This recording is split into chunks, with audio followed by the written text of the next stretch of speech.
Sometimes, a single photograph can say more than 1,000 words. And Larry Fink, well, he knew exactly how to make that happen. Larry Fink was an American photographer best known for his powerful black and white images. He had this amazing ability to capture people just being themselves in all kinds of social settings. But what really made his work stand out was how he looked at the world. His most famous project, Social Graces, is a perfect example. In it, Fink brings us into two very different worlds: the polished parties of wealthy Manhattan socialites and the everyday lives of working-class folks in rural Pennsylvania. At first glance, they seem worlds apart, but through his lens, we start to notice the similarities, the shared emotions, the small human moments that connect us all. What's special about Fink's style is how raw and real it feels. He often used a flash, not to glam things up, but to shine a light on emotion, on interaction, on those fleeting expressions that reveal something deeper. His photos feel personal, almost like you're right there in the room. His work was featured in big-name publications, the New York Times Magazine, Vanity Fair, The New Yorker, but Larry was more than just a photographer. He was also a passionate teacher, sharing what he knew at places like Bard College and Yale. Over the years, his talent didn't go unnoticed. He earned 2 Guggenheim Fellowships and the prestigious Infinity Award for Art from the International Center of Photography. Lawrence Bruce Fink was born on March 11, 1941, in Brooklyn, New York. His father, an amateur photographer, often wandered around with his Rolleiflex. And young Lawrence followed right in his footsteps. By the time he was just 14, he had already won a photography contest using a humble Kodak Brownie Hawkeye. He grew up in a home full of ideas and inspiration. His parents introduced him to artists, music, and the photographs of Henri Cartier-Bresson. His mother, a passionate Marxist and activist, brought the outside world into their home, filled with talks about society, justice, and change. Lawrence's path wasn't exactly traditional. He tried college, first at Coe College in Iowa, then the New School in New York, but neither lasted long. What did stick was his connection with photographer Lisette Modell, who became a mentor. Around that time, he immersed himself in the beat scene, surrounded by poets, painters, and musicians. He photographed them all, deeply drawn to their raw, expressive energy. Nights in smoky clubs, the sounds of Coltrane, Mingus, Art Blakey, that rhythm stayed with him forever.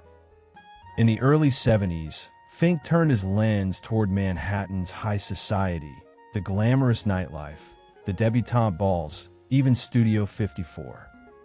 But it wasn't just about glitter. He later moved to a quiet farm in Pennsylvania and started photographing his neighbors too. This contrast of privilege and simplicity came together in a powerful photo series called Social Graces. If this is making sense and you're finding it helpful, hit that subscribe button. It really helps the channel. Thanks for being here. In 1979, it was featured at MoMA in New York. Later, in 1984, it became a book. His photos, rich in contrast and always shot with flash, felt almost like paintings full of life and emotion. He called flash a tool of the intuition. That same instinct caught the attention of Vanity Fair, who asked him to capture their Oscars after-party. He did, year after year for almost a decade. He also shot for the New York Times Magazine, The New Yorker, and GQ. Fink also had a deep love for teaching. Starting in the 1960s, he shared his vision and experience at some of the most respected schools: Yale, NYU, Bard, and Parsons. What he offered wasn't just technique, but a way of seeing, a way of connecting.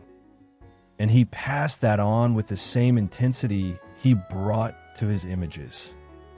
Over the years, his work was recognized with some of photography's highest honors: 2 Guggenheim Fellowships, a National Endowment for the Arts grant, the Alfred Eisenstadt Award, the ICP Infinity Award, and the Lucy Award for Documentary Photography. He published nearly 30 books.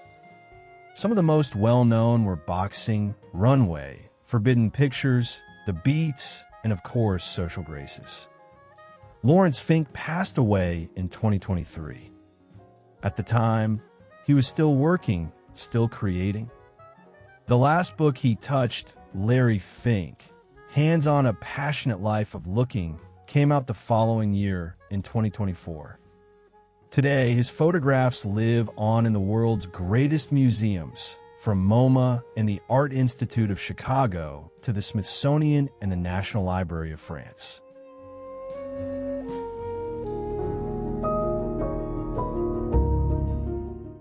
Larry Fink didn't just take pictures. He showed us what it really means to be human.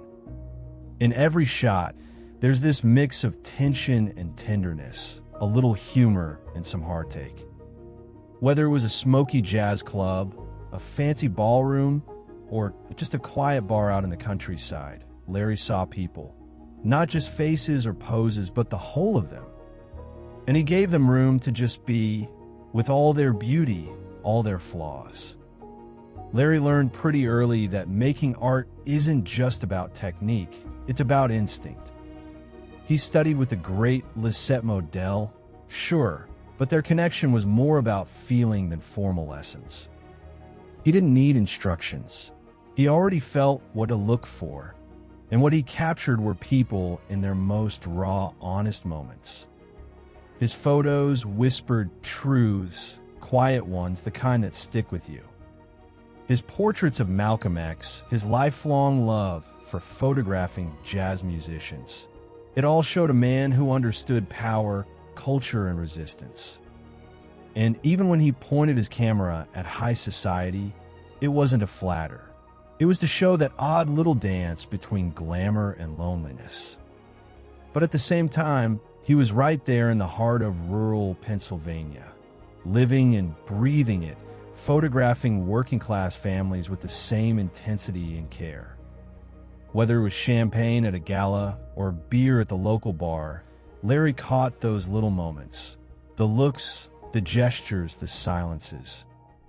The stuff we usually miss, but that tells us everything. Because Larry wasn't just holding a camera. He was part of the moment, always present. You'd see him with his suspenders, a harmonica in his pocket, and that wild laugh that could light up a whole room. His photos carry that same energy, raw, real, and full of life. He showed us that every life has meaning. Every moment has its own shape. And every person has a story worth telling. That's what Larry left behind, a way of seeing, a way of caring, a reminder to never look away.